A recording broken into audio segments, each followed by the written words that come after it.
We're live from New Delhi, you're watching DD India News, India's voice to the world. I'm Nipakshi Khurana, coming up in the next hour. EU and India agree to sign security and defence partnership. EU Foreign Policy Chief Kaja Kallis says two major democracies have renewed political momentum with clear sense of purpose. Two major democracies cannot afford to hesitate. We must become more ambitious partners. US President Donald Trump withdraws planned Greenland-linked tariff on EU nations after Davos talks, cites preliminary deal with NATO on island's future.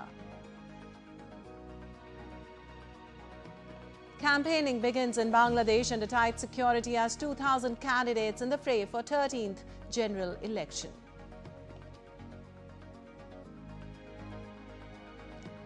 India's rooftop solar empowers 10 million households with 267 gigawatts of renewable energy capacity, says new and renewable energy minister Prasar Bharati at Davos. And in sports, India trounced New Zealand in the first T20 international. Abhishek Sharma's blitz sets up a convincing 48-run win.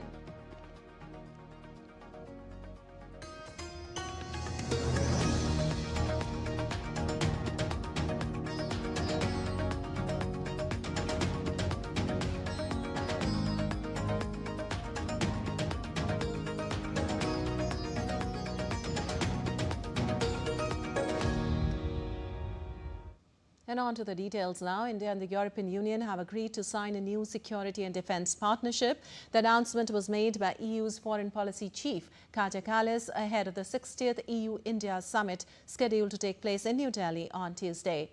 Kallis asserted that Europe is ready to deliver on a powerful new agenda with India, part of which includes expanding cooperation in areas such as maritime security, counterterrorism and cyber defence, and signing of India-EU free trade agreement too.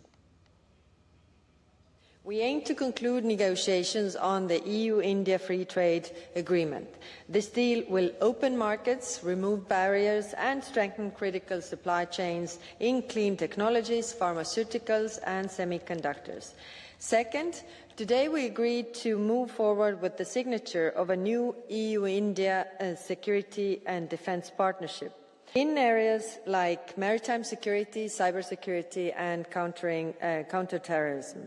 We will also launch negotiations on a security of information agreement. In a more dangerous world, we will both gain from working closer together. We also intend to conclude a memorandum of understanding on comprehensive framework on cooperation on mobility. This will facilitate movement for seasonal workers, students, researchers and highly skilled professionals while promoting research and innovation. Well, Kallis said the two major democracies must cooperate more, especially in the changing, unprecedented world order, stressing that India, EU have renewed political momentum and with clear sense of purpose. The EU and India are moving closer together at the time when the rules-based international order is under unprecedented pressure through wars, coercion and economic fragmentation.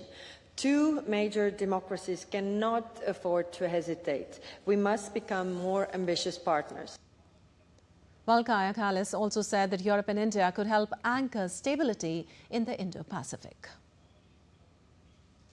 In the Indo-Pacific and beyond, Europe and India can help anchor stability by defending open sea lanes, strengthening maritime domain awareness, and resisting coercion in all of its forms. Honourable members, this summit matters for what it sets in motion, a more ambitious, more operational EU-India partnership. We have an opportunity to turn political momentum into progress for our citizens, for our companies, our economies, and also upholding rules-based order on which our security and prosperity depend. Also, European Council President Antonio Costa and European Commission President Ursula von der Leyen will attend India's Republic Day celebrations as chief guest on January 26th, with the India-EU summit scheduled for the following day. Overall, the visiting EU delegation for the summit will comprise around 90 members, including Kaja Kallas, Trade Commissioner Miroslav Sefcovic, and several Director Generals overseeing trade, energy and industrial policy. And at the World Economic Forum 2026 in Davos, a new and renewable energy minister Prasar Bharati said India has achieved 267 gigawatts of installed renewable energy capacity. In last 10 years, from 3 gigawatt, less than 3 gigawatt from solar, today we are 136 gigawatt. And wind, it was nearly about 25 gigawatt.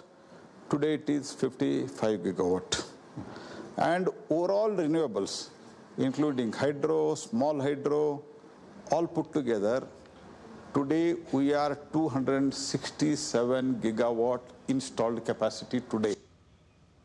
While calling renewables more affordable than fossil fuels, the minister said the government's rooftop solar program is empowering 10 million households to save on electricity costs and earn through clean energy generation. In India, I can very confidently say affordability, it is better than fossil fuel energy. Sure. See, now the price of the, only for the figures I am referring this tab, the tariff-based price discovery of the solar power has come down almost 80%. That is to 0.026 per unit today. So, whereas thermal and other fossil sources, it is at least 8 rupees means that is 8 cents, I believe. Sure. For 10 million people, we have drawn a program, scheme, where 10 million households, they can install rooftop solar. Sure. Where not only they are saving from the electricity bill, that is tariff, and they are selling it and they are earning money. Sure.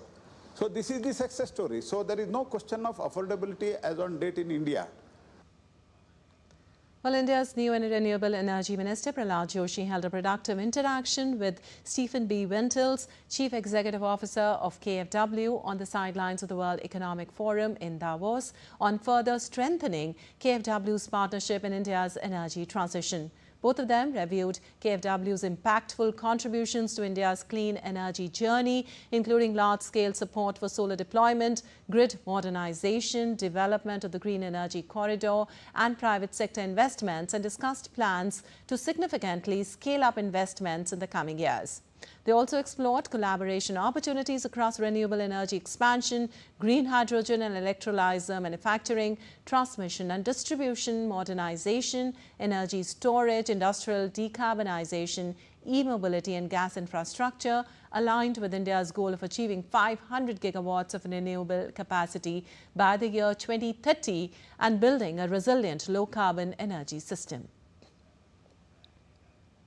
And Maharashtra's Chief Minister Devendra Fadnavis on Thursday announced the development of the state-of-the-art innovation city situated near the Mumbai airport to help new businesses grow. Now, the Chief Minister revealed that the Tata Group will invest $11 billion in this project, which aims to provide a plug-and-play ecosystem specifically designed to support the startup community. He said that the city to be built near Navi Mumbai International Airport would be future-ready hub, which will place Maharashtra at the heart of AI, semiconductors and global capacity center. Also, the minister asserted that as technology reshapes the world economy, Maharashtra is building a responsible, world-class innovation ecosystem that will directly benefit our people and strengthen the state's economic future as well. And also, Andhra Pradesh's Chief Minister N. Chandrababu Naidu is in Davos, where he attended a session hosted by Bloomberg on Wednesday. Now, sharing photos of his interaction, Naidu mentioned that in Andhra Pradesh, AI is no longer a buzzword, and that they are adapting their systems to leverage AI, especially to enhance governance. Now, Naidu believes in AI for all. Technology must deliver tangible benefits for every citizen, farmers, students, entrepreneurs, and communities, not just tech companies or urban centers. The topic of the interaction was the trillions of dollars AI moment transforming the global economy. And India's Railway, I&B and Electronics and Information Technology Minister Ashwini Vaishnaw has once again reiterated that India is being seen today as a trusted value chain partner all over the world. Vaishnaw exuded confidence that the way meetings and discussions took place with investors in Davos, people were very clearly saying that India is a bright spot today. He was speaking on the sidelines of the World Economic Forum in Davos. सारी दुनिया में एक trusted value chain partner की तरह देखा जा रहा है। इस टर्बुलेंट बहुत मुश्किल एनवायरनमेंट में सारे विश्व में जहां पर अनसर्टेनिटी है, वैसे में भारत को एक बहुत ही स्टेबल, अच्छी डेमोक्रेसी, वाइब्रेंट डेमोक्रेसी और एक सस्टेन्ड वे में ग्रोथ वाली इकोनॉमी के तरीके से देखा जा रहा है। जिस तरीके से यहाँ पर इन्वेस्टर्स से मुलाकातें हुई, बातें हुई, हर पैनल में, हर एक जगह बहुत क्लियरली लोग बोल रहे हैं कि भारत आज एक ब्राइट स्पॉट है पूरी दुनिया में। जहां पर टर्बुलेंस है, वहां पे भारत एक बहुत स्टेबल और ग्रोइंग इकोनॉमी है और भारत को ट्रस्ट की तरह से देखा जा रहा है।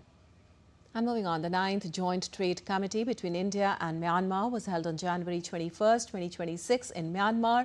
Both nations reiterated their commitment to strengthening bilateral trade and investment while addressing key challenges in cross-border commerce. Discussions focused on enhancing collaboration across strategic sectors, including textiles, transport, connectivity, MSMEs, health, agriculture, power, ICT, customs, and border management. Officials emphasized fostering economic growth, boosting regional stability, and promoting closer people-to-people and business ties between the two countries. Well, it is an initiative aimed at deepening awareness of Ayurveda, yoga, and traditional medicine systems of India in Turkmenistan. Secretary West in India's Ministry of External Affairs, C.B. George, and Rector of State Medical University of Turkmenistan, Nargozel Miatazarnova, inaugurated an Ayurveda chamber at Turkmen State Medical University in Ashgabat. This will also boost people-to-people ties as well. C.B. George and Rector of Azadi Turkmen National Institute of World Languages, Maksut Charyev, inaugurated a Hindi corner at the Azadi National Institute of World Languages. Now, the initiative will promote Hindi language learning and strengthen people-to-people ties, fostering deeper cultural understanding between India and Turkmenistan. And India's ambassador to the United States, Vinay Mohan Quatra, delivered opening remarks at the India-US Drug Policy Framework Executive Group meeting on counter-narcotics cooperation, along with Sarah S. Carter, Director Office of President Trump's Drug Czar. Now, the discussions reviewed the progress in mutual efforts and continuing cooperation to address the threats of illicit drug trafficking and the diversion of precursor chemicals. Now, effective focused enforcement through active bilateral coordination to curb such illicit flows was emphasized as well. And speaking on India's technological ambitions, Minister of Communications Jyotiraditya Scindia stated that the country has set an ambitious target of contributing 10% of global patents to future 6G standards. B6GA Alliance, which was set up by the Prime Minister based on his vision document for 6G, very early days in 2022, has been extremely active. It has grown from a group of 15 to 20 organizations to over 100 organizations. Our target is to be able to contribute 10% of patents to the 6G formulation, as and when ITU and 3GPP formalize that. That process is ongoing. We have 7 verticals which we are within Bharat 6G Alliance that is working assiduously on technology, on equipment, on use cases, on policy making across the board, and that is something that I also review on a quarterly basis. Well, India's permanent representative to the United Nations, Harish Parvataneni, delivered the G4 statement on behalf of India, Brazil, Germany and Japan at the Intergovernmental Negotiations meeting on UN Security Council reforms. Highlighting the urgent need for reforms, he said that the UN does not have the luxury of time to engage in cycles of meetings that are devoid of outcomes. He stressed the importance of collectively making every moment count. The world is going through unprecedented times. Challenges of diverse nature are emerging on an almost everyday basis. The universal multilateral organization, the United Nations, is no exception either. The need for reforming the UN Security Council is getting more pronounced by the day. Further delays in implementing timely reforms would result in more human suffering and misery. The ongoing conflicts come at a heavy cost. Countless innocent lives are lost on a daily basis. We do not have the luxury of time to engage in cycles of meetings that are devoid of outcomes. We must collectively make every moment count. Well, India's first ever Vande Bharat sleeper train is set to redefine long-distance overnight travel as it begins its commercial operations on the Guwahati-Howrah route from Thursday. Designed to offer faster, more comfortable journeys, the semi-high-speed sleeper service marks a major milestone in the evolution of Indian Railway's premium train offerings. Operated and maintained by the Northeast Frontier Railway, the new-age sleeper variant of the Vande Bharat is aimed at passengers travelling long distances overnight, combining modern amenities with reduced travel time. The return journey of Howrah-Kamakhya Vande Bharat Sleeper Express will begin commercial operations from Friday. The Kamakhya-Howrah service will run on all days except Wednesday, whereas the Howrah-Kamakhya service will operate daily except Thursday. Now, the Vande Bharat Sleeper was inaugurated by Prime Minister Narendra Modi on the 17th of January.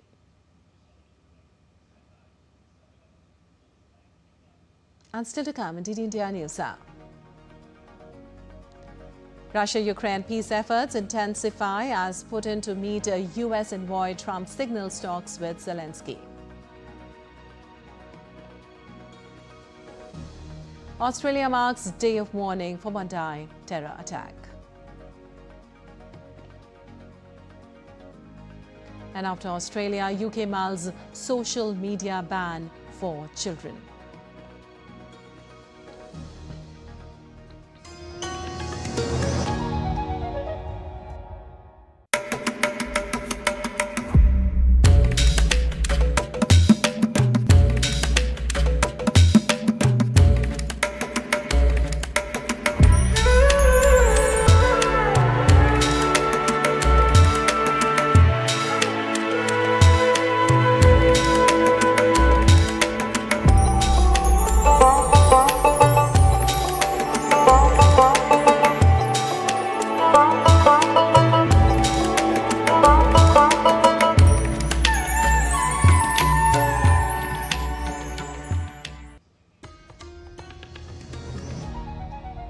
Welcome back. You're watching DD India News Hour. And moving on, US President Donald Trump has stepped back from threats to impose tariffs as leverage to seize Greenland, ruled out the use of force and said a deal was in sight to end a dispute over the Danish territory.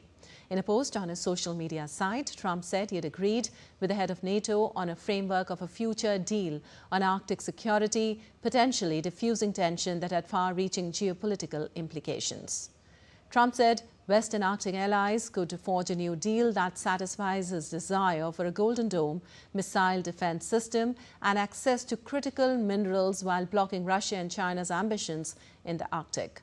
The announcement came hours after Trump's Davos speech, where he repeated that the US needed Greenland for national and global security and said NATO members could agree to US control and will be very appreciative. Trump told reporters after emerging from a meeting with NATO Secretary General Mark Rutte that the long-term deal will make everybody happy.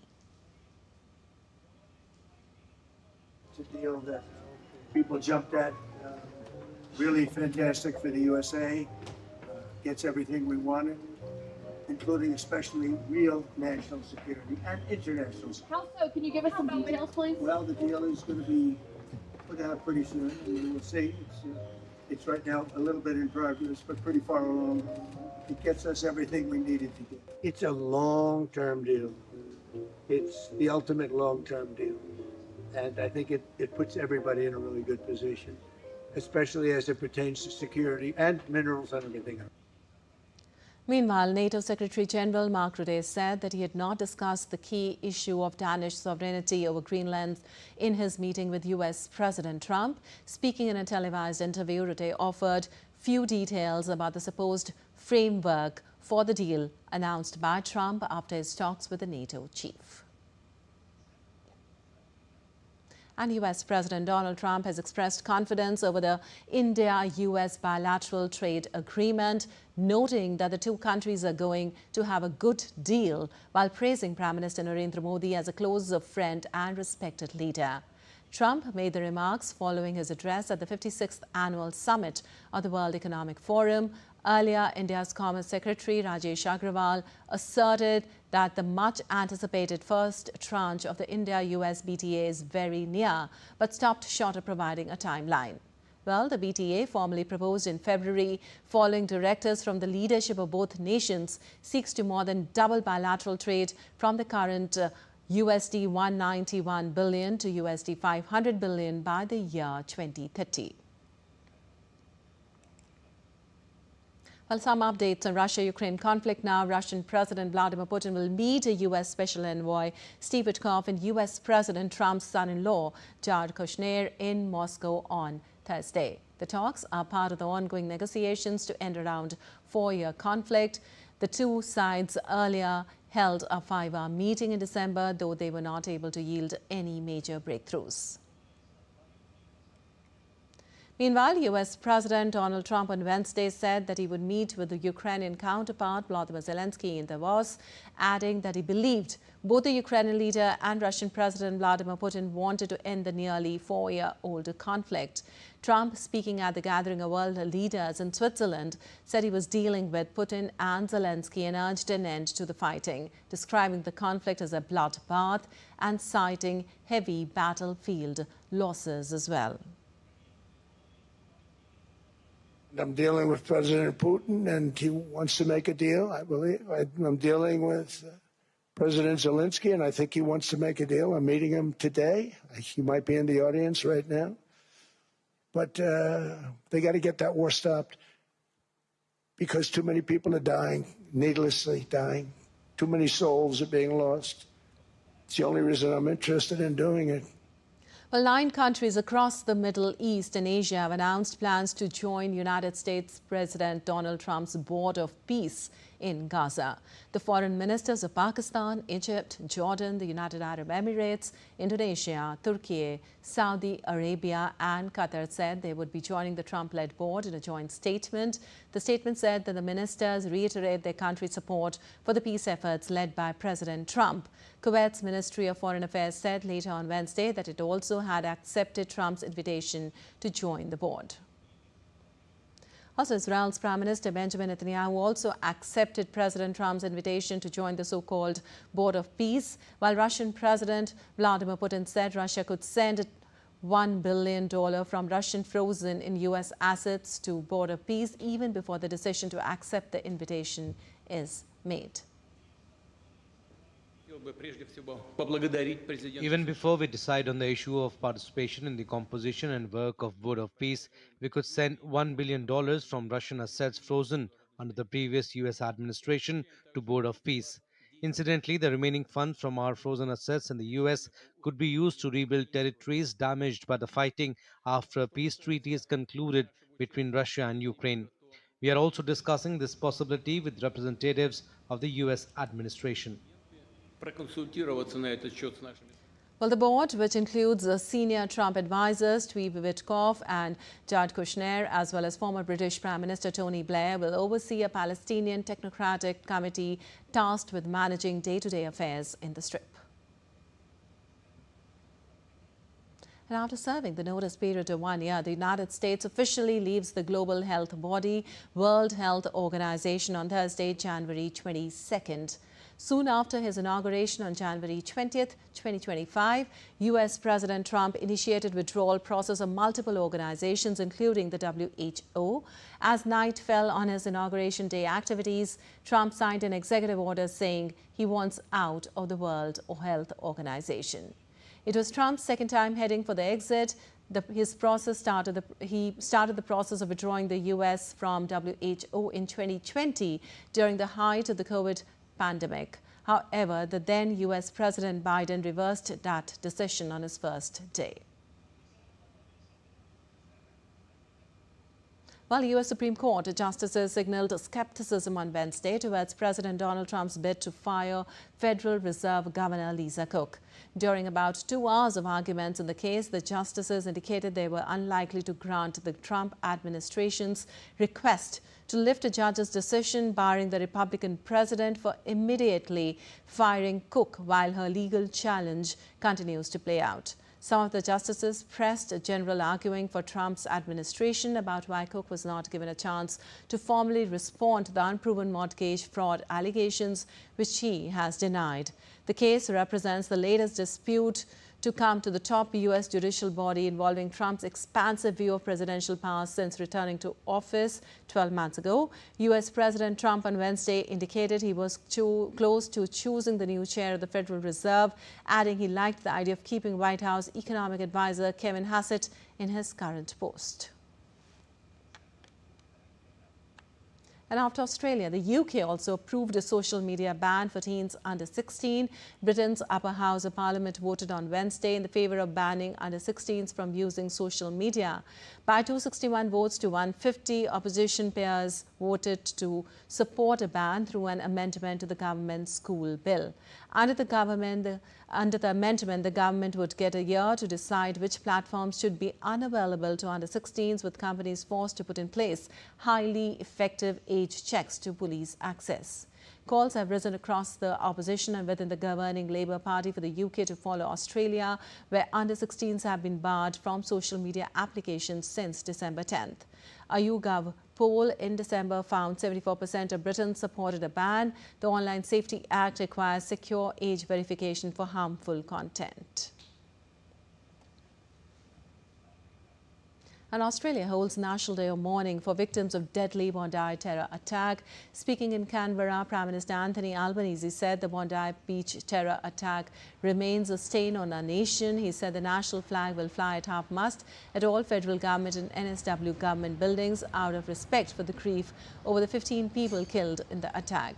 He urged all Australians to observe a minute's silence at 7:01 p.m. AEDT, that is 8:01 GMT, and to leave a lit candle in their window or on their doorstep in solidarity with the Jewish community. The theme of the day, chosen by the Kaaba, the community in Bondi, whose Hanukkah event was targeted in the attack, is Light Will Win, a gathering of unity and remembrance. National institutions in Canberra and in NSW will be illuminated as a symbol of light this evening.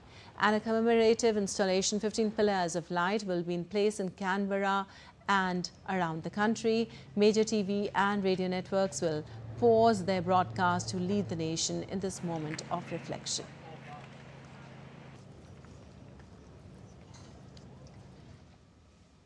And moving on, Spain's rail network is facing intense scrutiny after 2 fatal crashes in 3 days, including a high-speed collision in Andalusia that killed 43 people and another near Barcelona. In fact, Spain's Transport Minister Oscar Puente said the track involved in the deadly train crash passed 4 inspections in the last 3 months and discarded a human mistake as the reason of the accident. In fact, in the specific case of the track in question where the accident occurred, we have recently renovated track that has passed 4 inspections in the last 3 months for all the possible ones. ADIF respects and complies with the inspection protocols for its infrastructure. It is not easy to draw a conclusion based on a single piece of evidence. This evidence must be considered in conjunction with the rest in order to establish a diagnosis. I do believe that it is clear that the human factor here, at least as far as the driving of the two trains is concerned, has no bearing. Well, on Wednesday, Spain's largest train drivers' union announced a three-day strike in February to demand improved railway safety measures, while the government acknowledged their concerns and said it would work with them to reach an agreement. We understand the mood of the train drivers and we respect it. We also understand their demands, which are aimed at improving railway operations in Spain. What we do not agree with is that a general strike is the best way to achieve this. And to end this, we are going to work with them to reach an agreement. We are going to listen to them and see how we can fulfill their demands. Well, the back-to-back tragedies have raised doubts about the safety of train travel in Spain, which boasts the world's second-largest high-speed network, which has received huge investment in recent years. And still to come in DD India News Hour. European Parliament suspends key US trade deal over Trump's Greenland bid. Milan hosts Indian exhibition on 21st century life. And we'll get you all the global weather updates.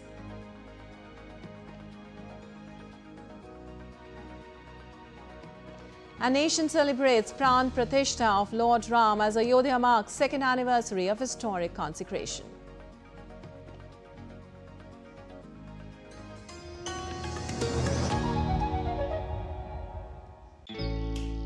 Jharkhand will mesmerize you with majestic nature, rich heritage and colorful culture. Hello. Johar. It fits perfectly. Thank you. Full workout ho gaya. Ready?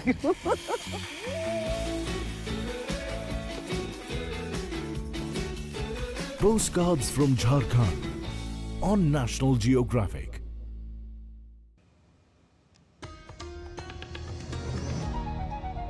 Welcome back. You're watching DD India News. I'm Lipakshi Khurana. Time now for a quick recap of the headlines. EU and India agreed to sign security and defence partnerships. EU Foreign Policy Chief Kaja Kallas says two major democracies have renewed political momentum with clear sense of purpose. US President Donald Trump withdraws planned Greenland-linked tariff on EU nations after Davos talks, cites preliminary deal with NATO on Ireland's future. Campaigning begins in Bangladesh under tight security as 2,000 candidates in the fray for 13th general election. India's rooftop solar empowers 10 million households with 267 gigawatts of renewable energy capacity, says new and renewable energy minister Prahlad Joshi at Davos. And in sports, India trounced New Zealand in the first T20 International. Abhishek Sharma's blitz sets up a convincing 48-run win. And moving on, the European Parliament has suspended the approval of a key US trade deal agreed in July in protest against Donald Trump's demand to take over Greenland. The suspension was announced in Strasbourg, France on Wednesday. The move followed renewed trade tensions between the US and Europe sparked by Trump's bid to acquire Greenland, which had rattled financial markets, reviving talk of a trade war and the possibility of retaliation against the US.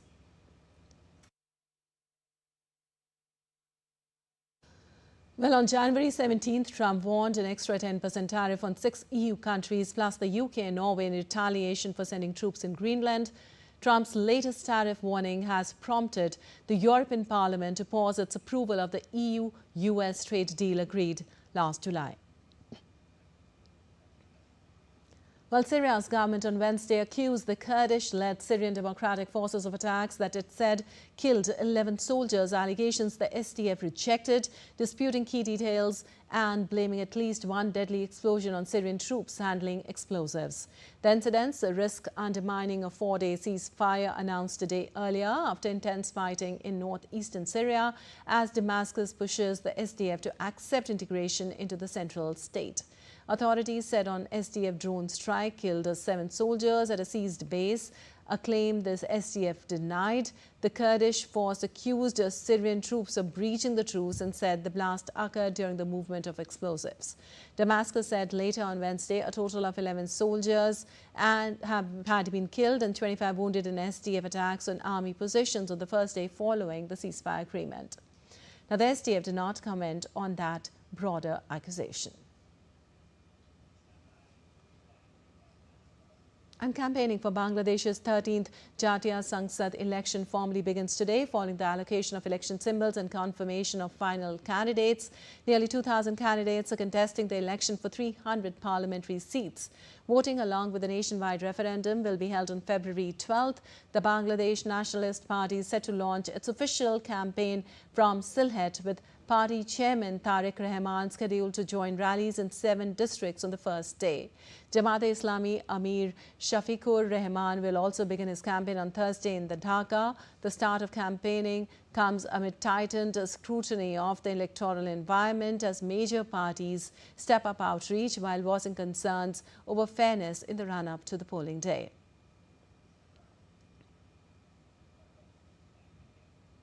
And now shifting to updates from Pakistan, where the death toll from a shopping mall fire in Karachi climbed to 60 after at least 30 bodies were recovered from a shop of the multi-story building on Wednesday.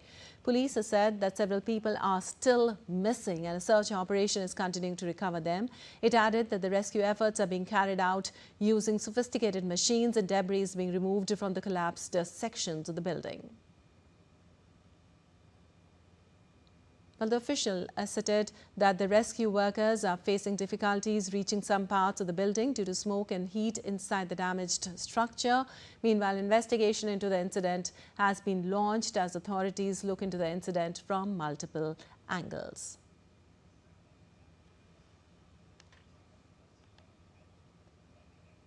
And now some news from New Zealand, where a landslide on Thursday smashed into a campsite in rain-swept northern part of the island country. Also, to give a wider view of the incident site, up on your screens are the aerial visuals showing rubble that has slid off a hill near the campsite, damaging structures and camper vans below. Several other landslides can also be seen in footage taken from the helicopter. Well, in Chile, a man has been arrested by the South Central Region Police on suspension of starting one of the recent wildfires that killed 21 people and razed entire neighborhoods. Chile's security minister said the suspect used a liquid accelerant to start fires in a wheat field, with authorities seizing 5 liters of fuel from him. The fires began simultaneously on last Saturday in various parts of Biobío and Ñuble regions. Fanned by strong winds and high temperatures, the flames quickly ripped through the coastal towns of Penco, Licuen and Ponta de Para. According to National Forestry officials, firefighters were also battling over 30 blazes across the region. Well, Chile President Gabriel Boric visited Biobío on Wednesday. The government has meanwhile announced it would pay compensation of $700 to $1,500 to victims of the country is still in a state of emergency. An estimated 20,000 people suffered property damage from the fires, including some 800 homes that were destroyed. And in Milan, Italy, an exhibition featuring only Indian artists focused on the relationship between humans and their environment in the 21st century, sparking the curiosity of a city greatly interested in new international artistic trends. Visiting the exhibition for us is Davide Martello, our correspondent from Milan. We are in Milan at PAC, the Pavilion of Contemporary Art. Here, as you can see, the museum is hosting an exhibition entirely focused on Indian artists. The exhibition opened on November 2025 and it's called India, of Glimmers and Getaways. Let's hear the motivation of the title by one of the curators. The idea that the getaway and the glimmer are something that is continuously boiling in a landscape. So from there, with that essay we shared with Firan, and we started discussing a possibility of thinking through that problematic in the way we will see landscapes and people and groups of people and artistic practice around us. And then it emerged slowly that the exhibition could be called Of Glimmer and Getaways, The reason being that it was allowing us to move between various kinds of associated forms of living and singularities, the moments of singularities that could rethink life, give us a new imagination of where we are to go. In the museum, it's possible to find many works by Indian artists, such as these by Ranjita Kumari, a portrait of overlapping donkeys symbolizing the histories of those who have carried the weight of others' progress. Or these by Pinak Banik, a reflection on the connections between Bengal and Italy through the 20th century. So the question of how this exhibition of glimmers and getaways moves beyond the geographical boundaries of India is absolutely central to the way we think and the way the artists think through this exhibition. They are not confined by the geopolitical borders of a particular nation state. They happen to come from many different parts of India. We ask them very simple questions. What are the forms of togetherness, association, feelings, passions, thinking that they feel are urgent for them at the moment? I think the show speaks to a particular mood or a set of moods in a particular time that is right now in the end of the first quarter of the 21st century. In that sense, it is speaking to the planet, to other species, to other forms of thinking, other forms of life. Voices of artists from foreign countries can raise great attention here in Milan, as is the case for India, here at the PAC. This is Davide Martello, reporting from Milan. And now let's take a look at other stories making news across the globe. Mangaruruco in southern Ecuador has turned bright yellow as thousands of gaikin trees bloomed after the first January rains. The rare spectacle blanketed 40,000 hectares of protected dry forest, drawing tourists for a few fleeting days.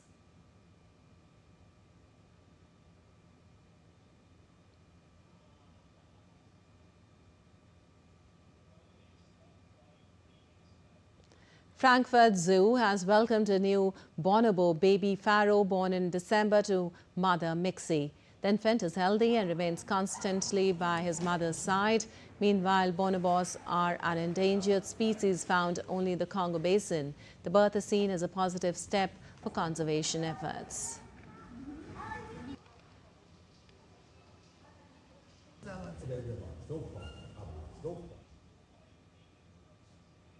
Well, a spectacular display of the northern lights illuminated the skies over Lancashire. The vibrant green and purple lights are caused by heightened solar activity during the sun's peak 11-year cycle.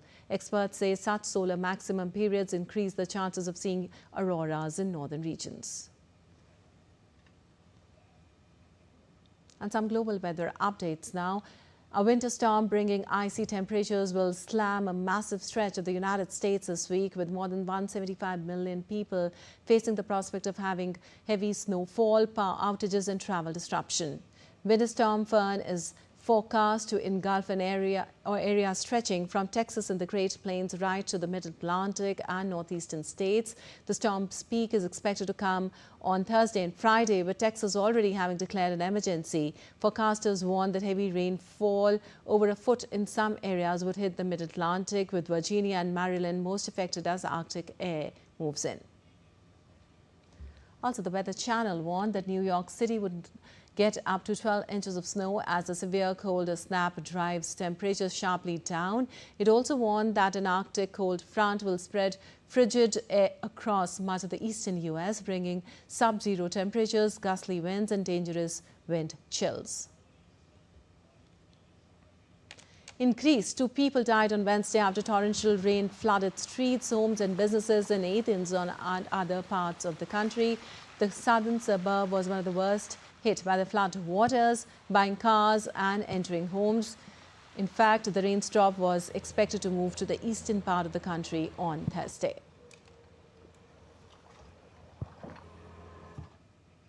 Back home, India is set to witness a renewed spell of active winter weather from January 22nd onwards as a western disturbance strengthens over the western Himalayas region and adjoining plains.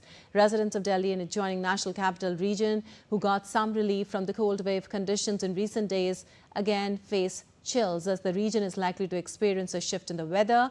According to the Indian Meteorological Department, gusty winds and light rain are expected to dip the temperature today as well. Well, the IMD said foggy conditions are expected during morning time over Punjab, Haryana and Chandigarh during January 24th to 26th. Reduced visibility during the early running morning hours affected commuting and transportation services. Cold wave conditions are being reported in Jammu and Kashmir, while isolated pockets of Uttarakhand have experienced ground frost. Himachal Pradesh may also soon see an end to its prolonged dry spell. The Shimla Weather Office forecast a very active western disturbance bringing rain to the plains and snowfall to higher reaches from Wednesday night. Also, weather remained cold and dry across Rajasthan during the last 24 hours with fog at several places. A change in weather will be observed in Rajasthan from January 23rd. A western disturbance will become active in the state from today. Following this, a spell of rain will occur in most districts of the state. And in the northeastern states, IMD reported a prevailing dry spell across Sikkim following the withdrawal of the southwest monsoon in October last year. Gangtok Weather Office confirms consistently dry weather conditions across the state.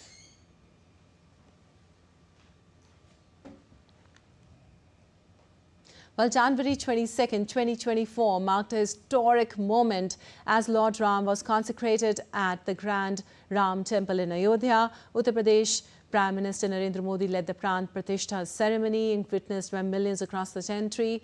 The event symbolized a defining chapter in India's cultural and spiritual journey. आज हमारे राम आ गए।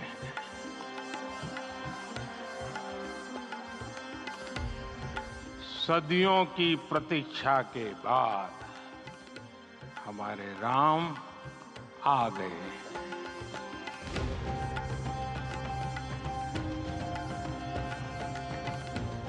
January 22nd, 2024 marks a defining moment in the cultural continuum of Sanatan Dharma. Celebrations echoed across the country, and Ayodhya was immersed in devotion, illuminated by faith and fervor. This was the moment for which millions of Indians had been waiting for centuries. It was a day of transition for Sanatan culture, and it was a day of the consecration of Lord Ram Lala in the grand, divine and magnificent temple built at the birthplace of Lord Sri Ram. After years of struggle and unwavering commitment, the moment arrived on 22nd of January 2024. It was not merely a date, it was the dawn of a new era. 22 जनवरी 2024 का ये सूरज एक अद्भुत आभा लेकर आया है। 22 जनवरी 2024 ये calendar पर लिखी एक तारीख नहीं, ये एक नए काल चक्र का उद्गम है। आज हमें सदियों के उस धैर्य की धरोहर मिली है। आज हमें श्री राम का मंदिर मिला। All eyes were on the Grand Ram Temple, awaiting the first glimpse of Sri Ram Lala's idol. Dressed in traditional attire, barefoot, carrying the sacred red folded cloth along with a silver chatar, when Prime Minister Narendra Modi walked towards the sanctum sanctorum of the temple, Ayodhya stood witness to a moment etched in faith and history. A wave of emotions swept across the nation. Tears of joy rolled down the cheeks of millions who had waited for this sacred moment since years. The divine atmosphere, energy, and the enthusiasm gripped Ayodhya as people gathered to witness the auspicious consecration ceremony of Sri Ram Lala. आज अयोध्या में केवल श्री राम के विग्रह रूप की प्राण प्रतिष्ठा नहीं हुई है, ये श्री राम के रूप में साक्षात भारतीय संस्कृति के प्रति अटूट विश्वास की भी प्राण प्रतिष्ठा है। ये साक्षात मानवीय मूल्यों और सर्वोच्च आदर्शों की भी प्राण प्रतिष्ठा है। ये राम के रूप में राष्ट्र चेतना का मंदिर है। This day holds a special place in the history of Bharat. It marked the nation's cultural renaissance, a moment when the country restored its pride, glory, and witnessed a revival of its cultural, religious, and spiritual spirit. The joy, excitement, and sheer enthusiasm of the people will pave the way for the rise of a new Bharat. For Ram belongs to all. Ram is everywhere, and Ram resides within each of us. After the construction of Ram Temple, the consecration, and now the hoisting of Dharma Dhwaj, Ayodhya is shining on the global stage.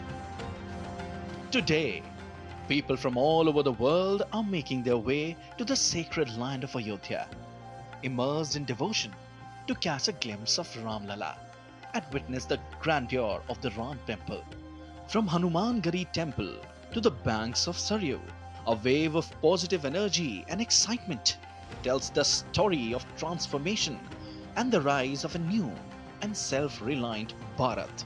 January 22nd, 2024 will be remembered as a historic turning point for Bharat. Its rich cultural legacy, which continues to thrive every day. Today, Ayodhya stands as a symbol of faith and perseverance.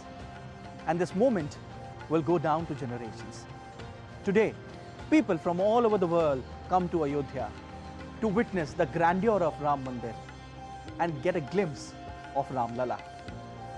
With camera person Mukesh Kumar, this is Siddharth Bharadwaj reporting for DD India in New Delhi. All right, you're watching DD India News Hour. Time now for some sports news. Opener Abhishek Sharma struck 84 runs of 35 balls to set up a convincing 48-run win for India in the first of the 5 T20 internationals against New Zealand.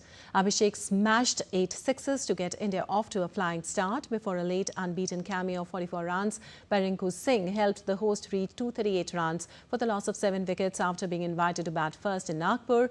New Zealand could only muster 190 runs with the loss of 7 wickets as regular wickets helped India take a 1-0 lead. Glenn Phillips hit a valiant 78 runs off 40 balls and briefly threatened to fight back with his 79-run partnership with Mark Chapman, who made 39. But Phillips' exit in the 14th over off left-arm spinner Akshar Patel ended New Zealand's hopes. The second match is on Friday in Raipur. And Khelo India Winter Games enters day 3 in the sub-zero conditions of Leh. Athletes will compete in group matches of ice hockey, while short track and long track speed skating will begin today. Early on Wednesday, the first gold medals of the Games were decided, or in figure skating. Haryana bagged 2 gold medals, while Uttarakhand and Kerala won 1 each. Haryana currently tops the medal standings with 5 medals overall, including 1 silver and 2 bronze. Figure skating made its debut in the Ladakh leg of the Games, an Olympic sport known for its grace and poise. 20 figure skaters from 5 states and 2 union territories competed across 2 categories. The medal ceremony will take place today. And defending champions Madison Keys blew hot and cold before getting over the line 6-1, 7-5 against fellow American Ashlyn Kruger to make the Australian Open third round. Keys claimed the opening set with a confident display that saw the American hit 7 winners and convert all 3 break points against her compatriot in a one-sided start to the contest. But the world number 9 allowed doubts to creep into her game in the second set, handing Kruger 2 breaks and serve with a succession of double faults that saw the 21-year-old open up a 3-game lead. But Keys responded by winning 5 games in a row to close out the match. Also, Jessica Pegula laid down an Australian Open marker with a 58-minute annihilation of McCartney Kessler. Sixth seed Pegula, who made the last 8 at Melbourne Park in 2021, 2022 and 2023, blasted past her doubles partner 6-0, 6-2. Her reward is a third-round clash with unseeded Russian Oksana Selekhmeteva, who bundled out last year's semi-finalist Paula Badosa 6-4, 6-4. And in football, Harry Kane scored twice as Bayern Munich saw off Union Saint-Gilloise 2-0 to reach the last 16 of the Champions League. The six-time European champions sit second in the standings behind Arsenal ahead of their last league phase outing at PSV Eindhoven next week. Kane headed a corner into the nets before winning and converting a penalty to put the host firmly in control. The England captain had a chance for a hat-trick but missed a late spot kick. Beyond Champions League defeat at Arsenal remains their only loss in all competitions this season. And an Air Force Symphony band on Wednesday regaled audiences in New Delhi with scintillating tunes. The concert, which was open for all, celebrated 150 years of India's national song, Vande Mataram. Several versions of Vande Mataram were sung by the Air Force musicians, including Agniveers.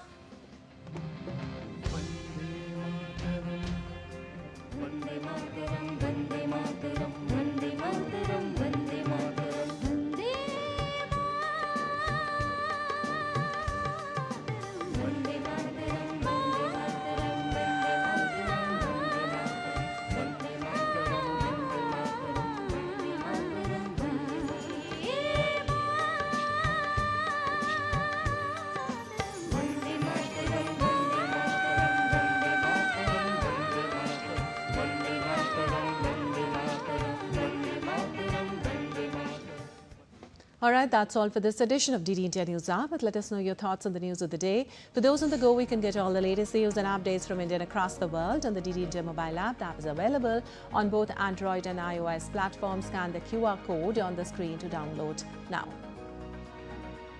We'll be back with more news as it breaks here on DD India. Lipakshi Khurana from all of us here in Delhi. Thanks for watching DD India News Hour.